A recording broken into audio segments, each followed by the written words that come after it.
All right, and welcome back to the series on apologetics. And so, just as a reminder, when we're talking about apologetics, we're talking about that branch of Christian theology which seeks to provide a rational justification for the truth claims of the Christian faith. We're not out here seeking to show that everyone who doesn't believe in Christianity is foolish or an idiot or irrational or any of those types of things.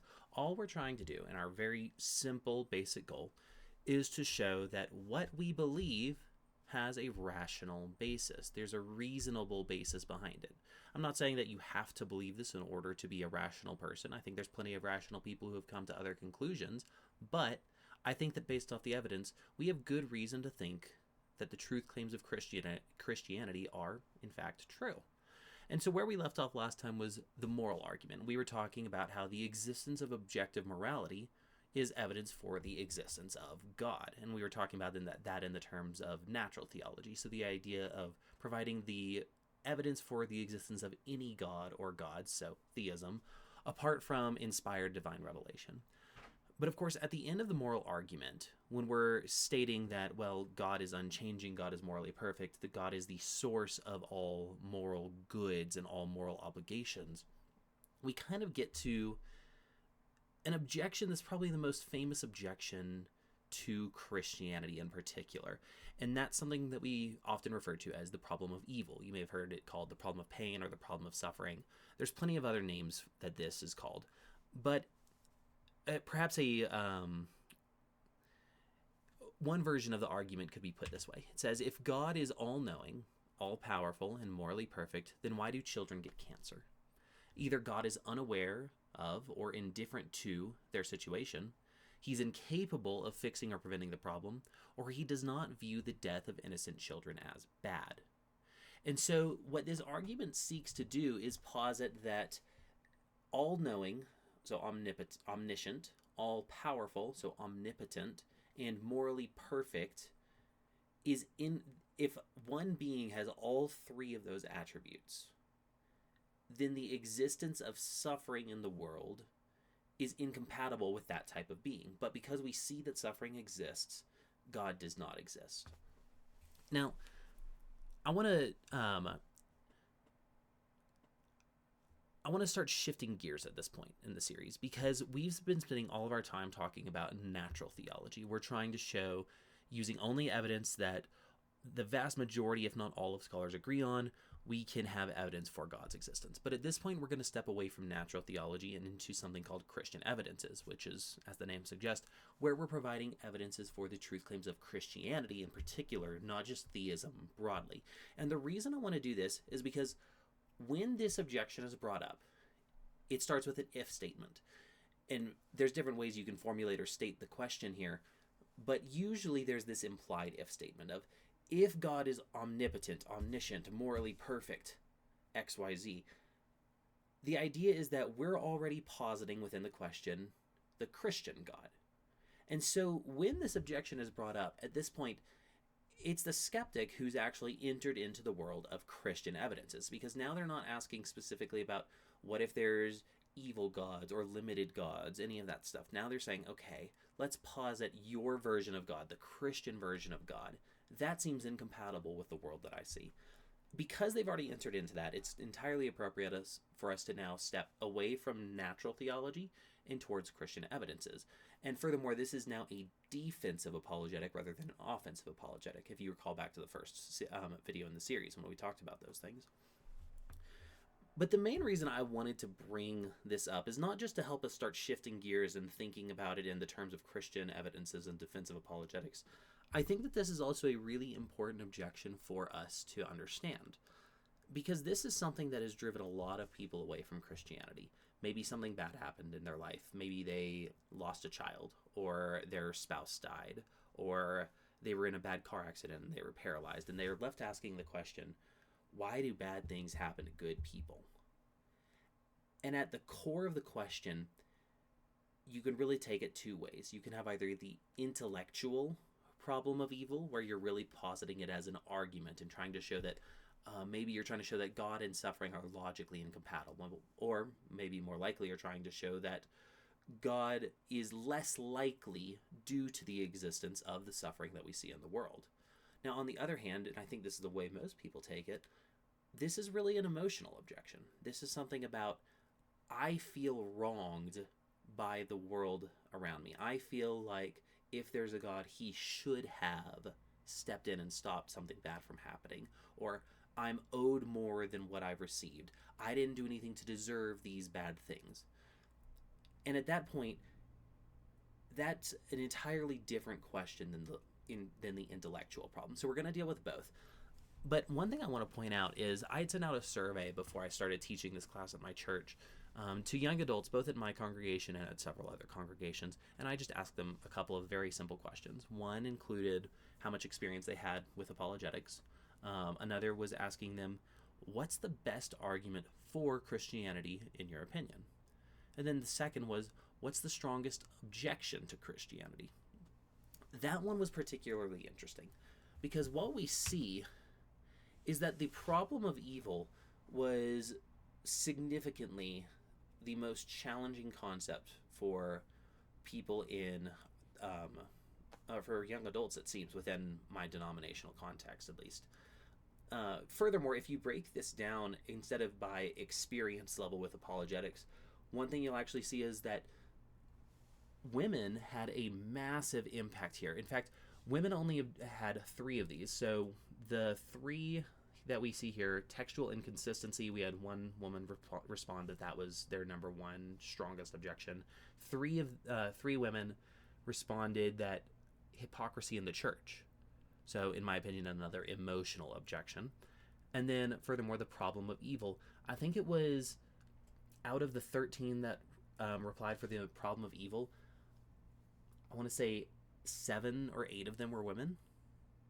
And so, I mean, obviously it's a small sample size. I can't really draw statistically powerful conclusions, but I think it does express a trend, and I might be biased here in my thinking, but it's one that I kind of expect. When we start getting into the emotional objections and the emotional problems, women seem to be more susceptible to those because women have a much higher natural level of empathy, at least in my experience. I am very good at putting things in boxes and separating out the emotional components from everything else in my life. But if I'm talking to my wife, that's no longer true. She doesn't have the ability to do that, and that's not a negative thing. That means that she's going to be able to see in people things that I can't. She'll be able to recognize when someone's hurting, when someone is sad or upset. And there's a lot of things that I miss in people that my wife's incredible at doing. And I think that that's one of the gifts that God has given to a lot of women, is the ability to see those sorrows and pains in people and to minister to them where maybe a man like myself couldn't do or doesn't have the skill set to do. And so particularly for women is why I point this out. This idea of the problem of evil really, really resonates because it gets at the core of a lot of what we believe. It gets at the core of justice, fairness, of what's right and wrong, of hurt, personal experiences. And so to completely brush this off just because, well, I'm a guy, so I don't think that this is that big of a deal, would be, I think, very unfair to the problem itself. And also the problem, even intellectually, can be a really strong objection. So, all of that said, and I kind of hit on a few of these things, I want you to stop and think about, has anyone ever brought this up to you? Has anyone ever asked these questions? Or maybe you've asked these questions. Why do bad things happen to good people? Why did my wife and I miscarry 3 or 4 times and we're unable to conceive? Why are we struggling with alcoholism in my family? Why is there pornography addiction that my kid is going through and I'm trying to help them fight it, but it's driving a rift between us and a wedge? There's so many things in this world that just don't seem fair. I heard recently a story about a family whose house caught on fire, and the grandfather who was living with them was bound in a wheelchair and due to his disability was unable to escape the house. He didn't start the fire. He had nothing to do with that. And no one was able to get to him and save him, and he died in that house fire. That doesn't seem fair, right? And that's the core of the objection. We're objecting existentially to something that just doesn't sit right in our soul. So for a moment, because I think it's the less common side of this, I'm going to swap to the intellectual problem of evil, okay? And so I want to frame it as an argument the way I've been doing for the rest of this class.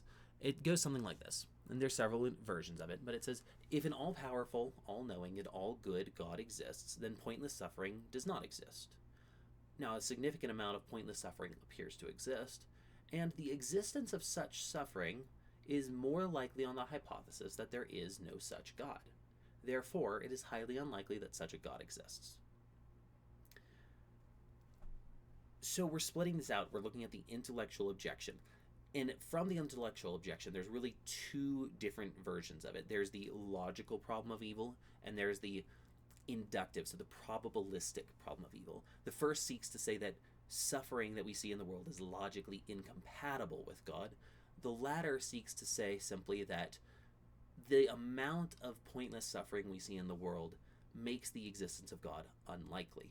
And so that's mostly the version we're going to deal with. The logical problem of evil has largely been thrown to the side by philosophers, both Christian and atheist, simply because we have the idea that free will can drive moral evil.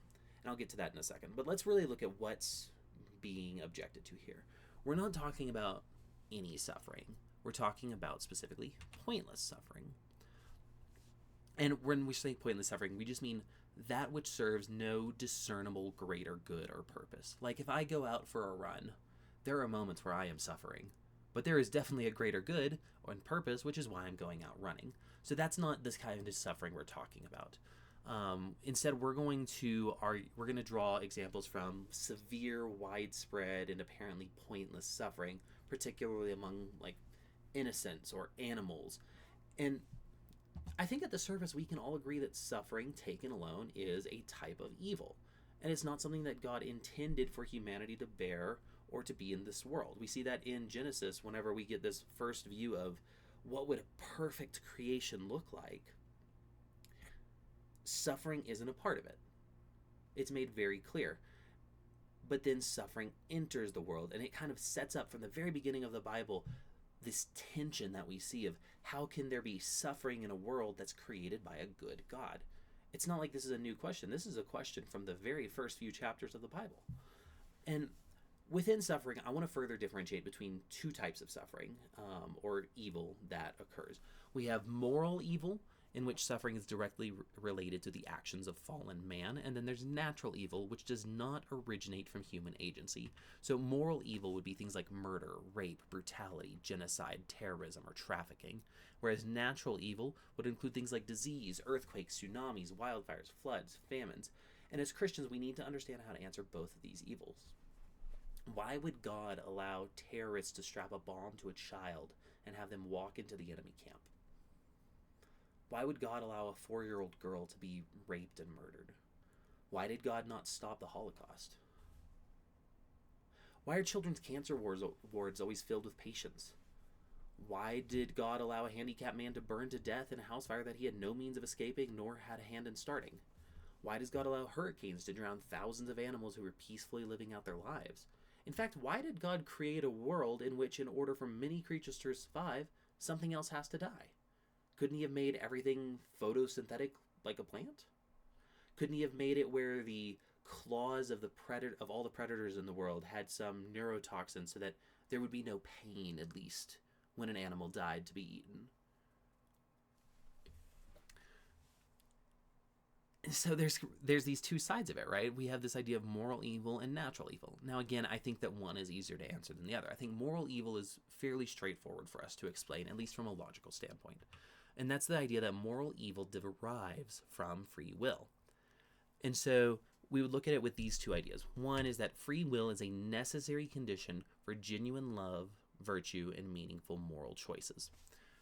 Before I move on, really stop and think about that. Do you think this is true?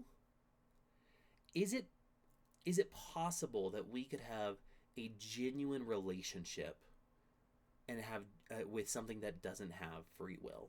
Or there could be genuine virtue in something that has no choice but to act in the way it does. Like with the advent of AI, a lot of people are having the idea that they're having a conversation with a sentient being, but in the end, it's a computer. you can't really have a relationship with ChatGPT. You can't really have a relationship with Siri. In fact, if let's say that my dog, extremely well behaved, if she was, I wish. Let's say that every time I gave her a command, she came and did it immediately, no questions asked. She would do anything I asked for her. I have this perfect dog. Would I be able to have a relationship with her? Well, I think there the answer is yes. Not because she does disobey me, but because she has the choice to. And that's what it really comes down to. My dog and my Roomba vacuum are not the same.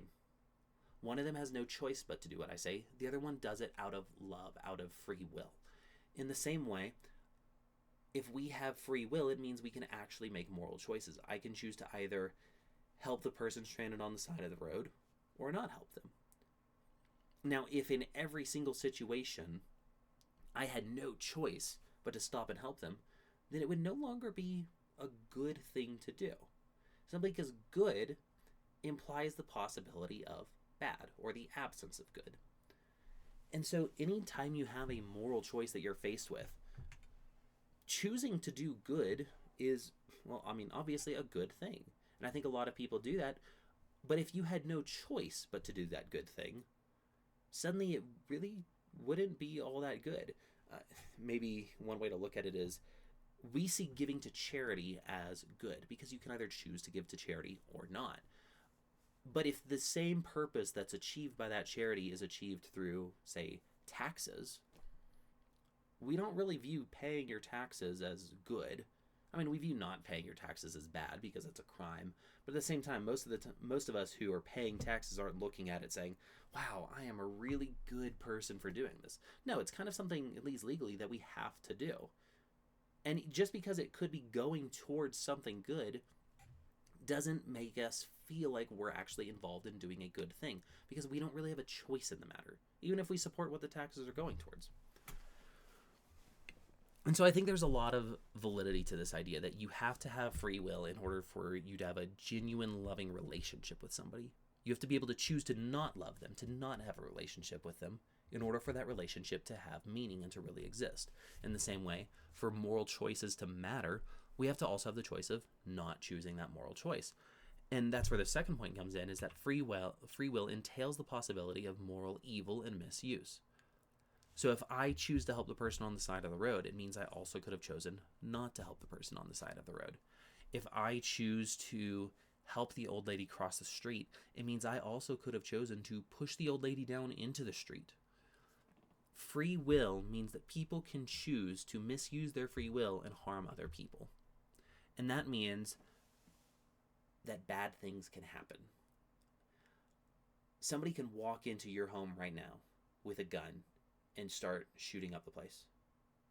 And maybe you'd be able to fend them off, maybe you wouldn't, but either way there would be damage that was done. There would be psychological trauma, there would likely be physical injury, there would be property damage because of the choice of someone else. And you'd be the one suffering a lot of the consequences of their choice. You would be suffering for nothing that you did wrong. Because free will exists, that's always going to be a possibility. And so that for that reason, the idea of the logical problem of evil has gone away. Very few people still hold to the idea that a good God and any suffering at all are incompatible, simply because we have good reason to think that free will is a necessary moral good that is greater than the suffering that's caused in the world.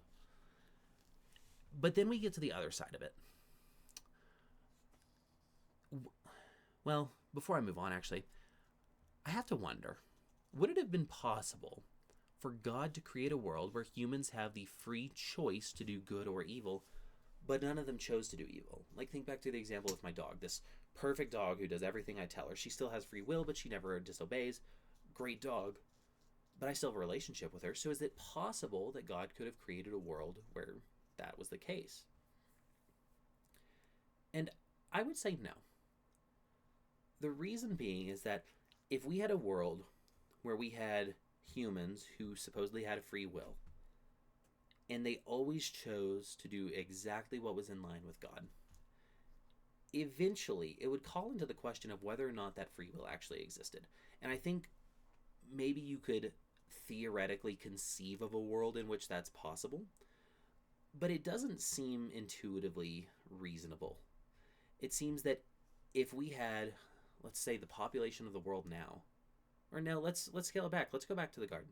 Let's say that we had Adam and Eve, and they always had the choice to do good or to do evil, and they never chose to do evil. Eventually, I feel like we'd have to question whether or not they actually had a choice in the first place, or were they just so strongly programmed towards doing good that there was only one truly possible outcome. In other words, they were suddenly no longer free beings, but they were deterministic in the sense that maybe they had the illusion of free will, but they would always choose to do the right thing. That wouldn't really be free will in my mind. Now, some people will argue that free will, especially within Christian circles, will argue that free will doesn't exist because of the agency of God. Of course, the problem that arises there is then that suddenly that makes God the author of evil if God doesn't allow for free will to exist, yet evil still exists. Without free will, there's no reason to think there should be any suffering in the world if there is a good God. So if we say that there's a good God, but there is no free will, but there is suffering in the world, that calls into question the nature of God.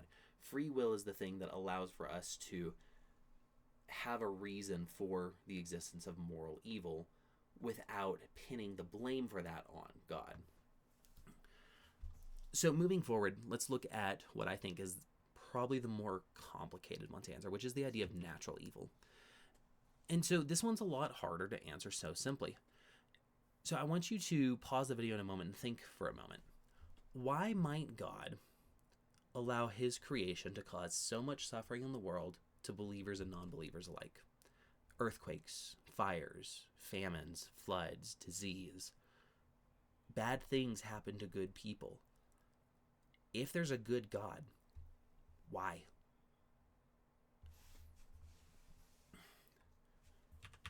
So we have a few things. First, there's the idea that some suffering is perspective-based or logically demanded. And here's what I mean by that.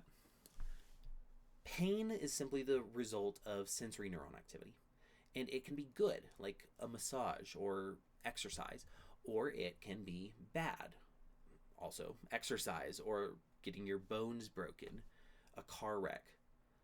Now, of course, even the bad form of pain can warn us of danger. So, like, fire hurts because it's hot. So that heat is what's causing the pain. Or at least that's a sensation we feel, and we should say that that's painful. But if we didn't feel that pain, it would lead to extreme harm or death. There are people who are born with mutations to where they aren't able to actually feel any pain. And they have a lot of problems in a really difficult life because they're constantly having to check, am I accidentally setting my hand down on a hot stove? Is my foot in a fire ant bed and I'm not feeling the fact that I'm getting bitten? Am I getting stung by a scorpion and just leaving my hand where it is? There are good things that can come out of pain because a lot of time pain warns us of imminent danger. But furthermore, we have this idea that it can be logically demanded. So if one person's walking downhill, that's pleasant. Now, on the other hand, it means another person, or even that same person coming back, is going to have to be walking uphill. That's less pleasant. The fact that there is more and less pleasant really is a scale of suffering. Pleasure itself is not simply, in my opinion, the absence of suffering, but a perspective within a certain level of suffering.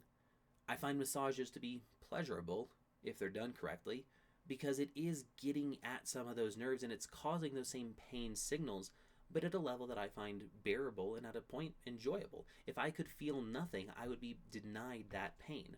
I think the same is true emotionally. If I didn't have the risk of the pain of loss, then I couldn't ever really know what love is. I couldn't know what a meaningful relationship is unless I had been betrayed by friends.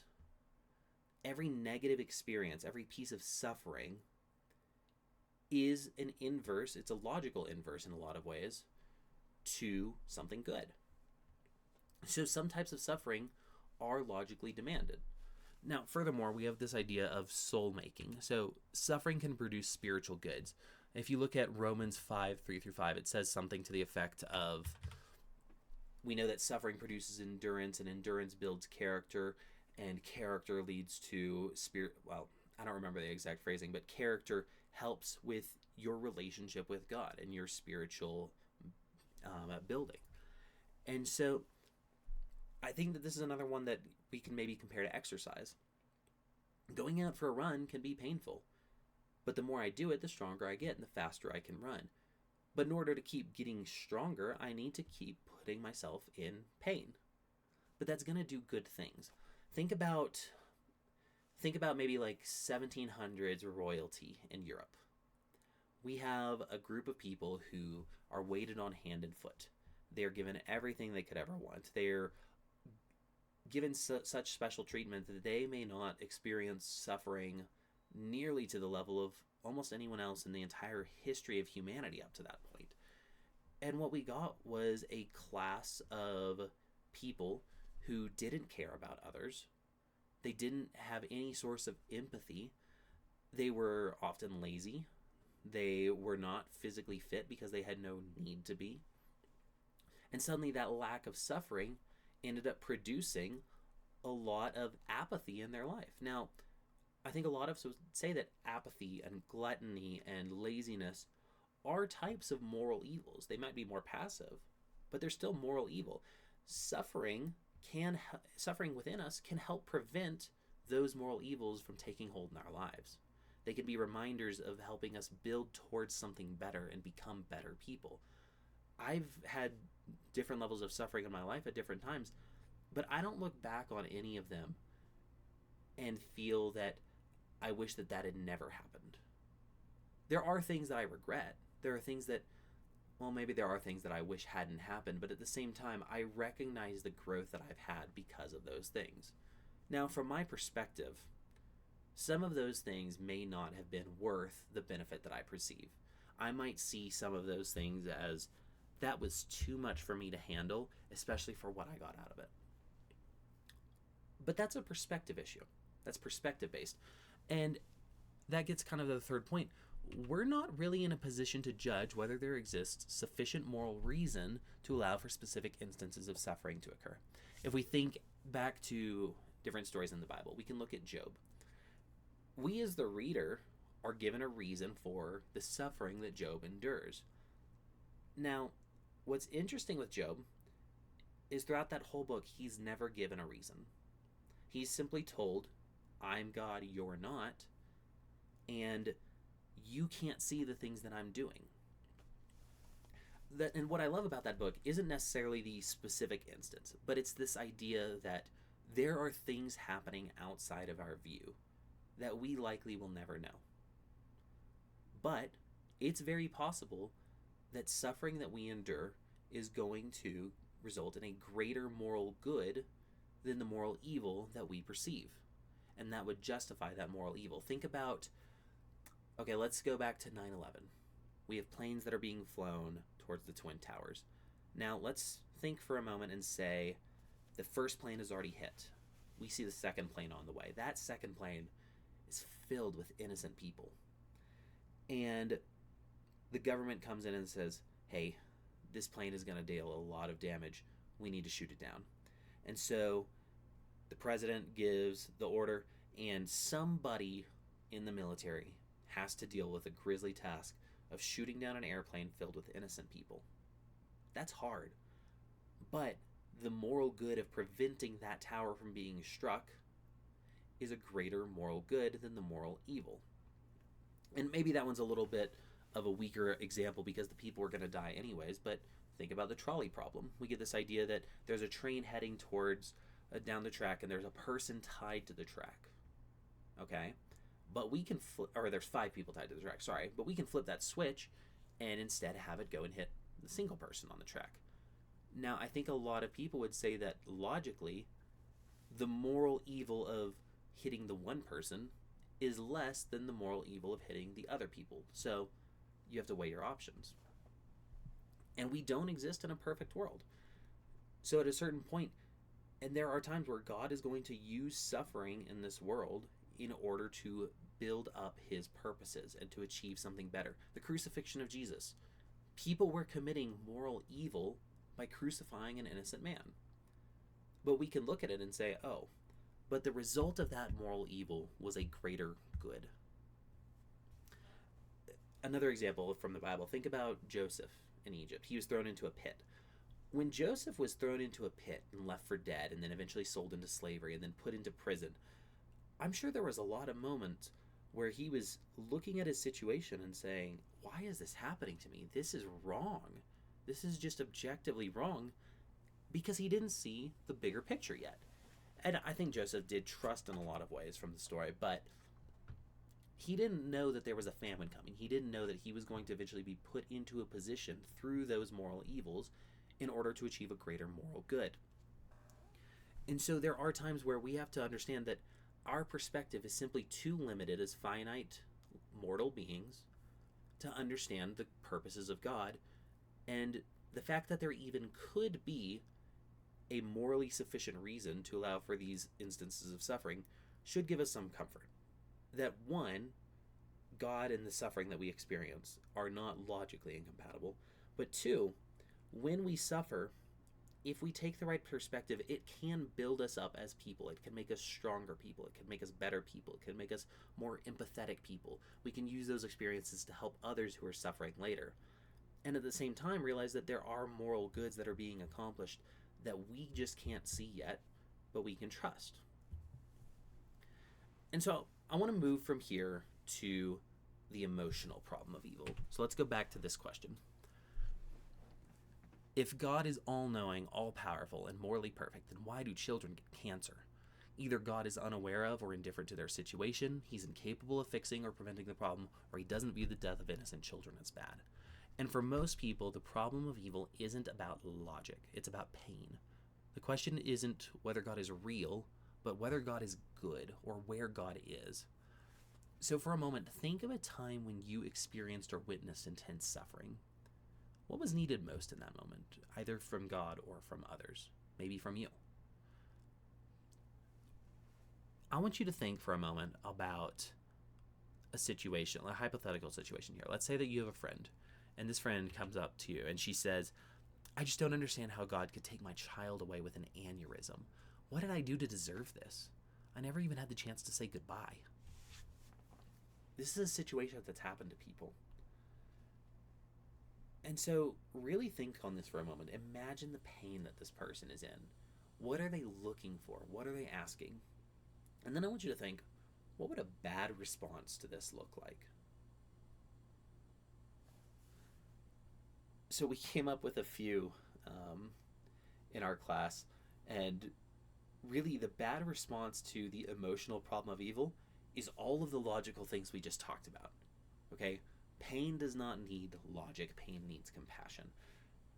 So if somebody comes up to you and they say this, their child just died with an aneurysm, they're grieving, and you say, well, I guess you really just don't have the perspective to understand why God would allow this to happen. You're too limited to get it.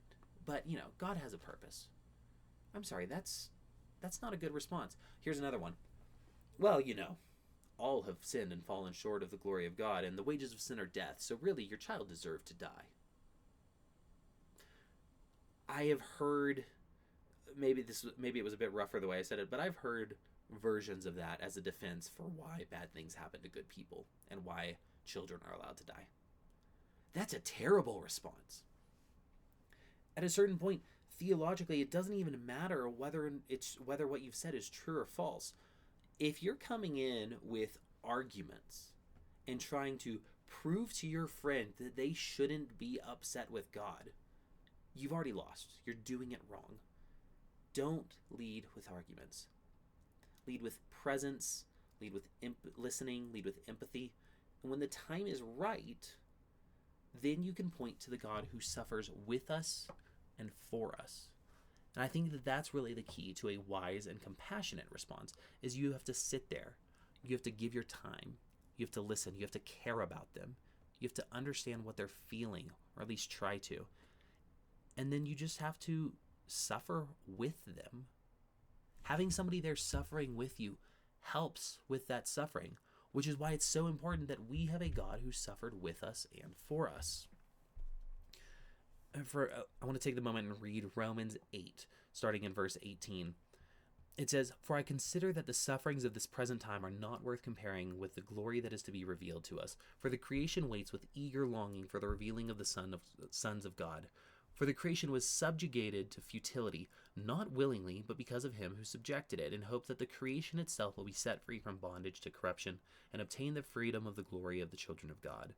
For we know that the whole creation has been groaning together in the pains of childbirth until now. And not only the creation, but we ourselves, who have the first fruits of the Spirit, groan inwardly as we wait eagerly for adoptions as sons, the redemption of our bodies.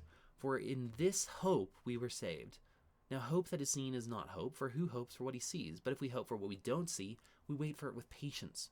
Likewise, the Spirit helps us in our weakness, for we do not know what to pray for as we ought, but the Spirit himself intercedes for us with groanings too deep for words. And he who searches hearts knows what is in the mind of the Spirit, because the Spirit intercedes for the saints according to the will of God. And we know that for those who love God, all things work together for good, for those who are called according to his purpose. For those whom he foreknew, he also predestined to be conformed to the image of his Son, in order that he might be the firstborn among many brothers. And those whom he predestined, he also called, and those whom he called, he also justified, and those whom he justified, he also glorified. What shall we say to these things? If God is for us, who can be against us? He who did not spare his own Son, but gave him up for us all, how will he not also with him graciously give us all things? Who shall bring any charge against God's elect? It is God who justifies. Who is to condemn? Christ Jesus is the one who died, more than that, who was raised, and who is at the right hand of God, who indeed is interceding for us. Who shall separate us from the love of Christ?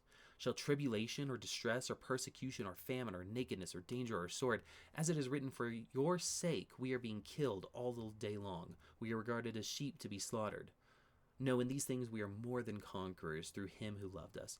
For I am sure that neither death nor life, nor angels, nor rulers, nor things present, nor things to come, nor powers, nor height, nor depth, nor anything else in all of creation will be able to separate us from the love of Christ Jesus our Lord."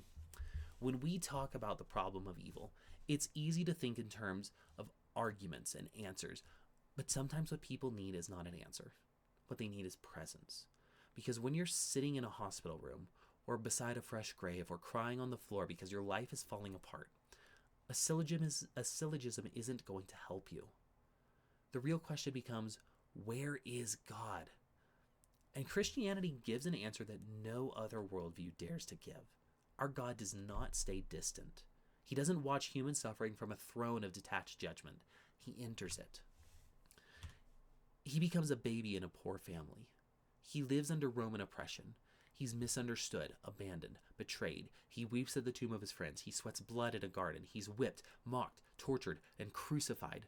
When Jesus cries out, my God, why have you forsaken me?" He isn't just quoting a psalm. He's stepping into the deepest, darkest depths of human anguish. If you've ever felt abandoned, Jesus has too. If you have ever cried out in pain, so has Jesus. This isn't a God who's indifferent to our pain. This is a God who absorbs it. So when we suffer, we're not alone. He is right there with us. And not only that, he's ahead of us. Because the story doesn't end on Friday. It ends in resurrection, in healing, in a kingdom where every tear will be wiped away. And that's the Christian hope. Not that we can avoid suffering, but that God has entered into it with us, and that one day he will redeem it completely. And when someone is suffering, that's what they need most. Not a system, not a solution, but a Savior who has scars.